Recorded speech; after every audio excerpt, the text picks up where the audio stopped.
Why are you downloading these photos? Why are you keeping these photos?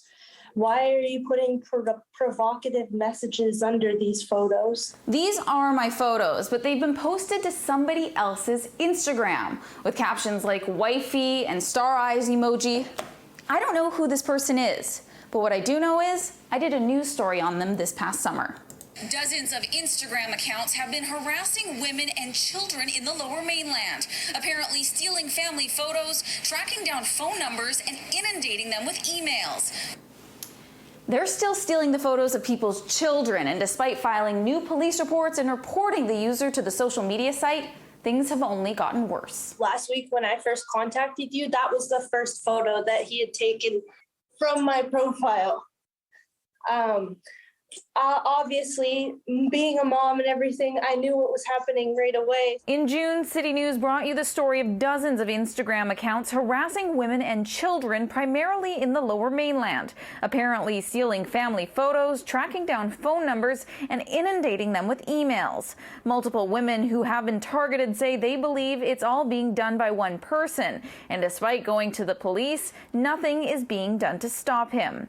Since that story aired, I started getting messages and photos taken from me as well. I do remember this particular person being very odd in high school. Former Port Coquitlam resident who now lives in Toronto, Melinda Marcella, says the person behind the accounts has been sharing photos of her one-year-old daughter. Although many of the people being targeted by this person say they are strangers to him, Marcella says she's confident she went to school with him. The caption that he put under hers was a winky face with the tongue sticking out, and he tagged me in it.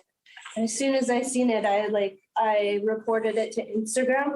But that's the other issue, is that Instagram won't do anything about it. This is basically you're being terrorized by somebody online. The motive is unclear, whether it's to harass the women and children or specifically share photos of them. So what should you do if this happens to you? The executive director of West Coast Leaf, a nonprofit organization that uses legal strategies to address gender-based discrimination and inequities, says it's a difficult thing to combat. We've been kind of looking for other ways in which people can have some recourse, like not necessarily the criminal law.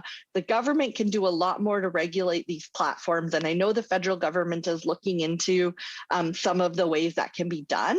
Of course, there's always a jurisdiction problem. Often the platform is not based in Canada, right? Chilliwack RCMP and New Westminster Police have received complaints about the accounts. RCMP telling City News they instructed the women to block the account and report the incident to the social media platform.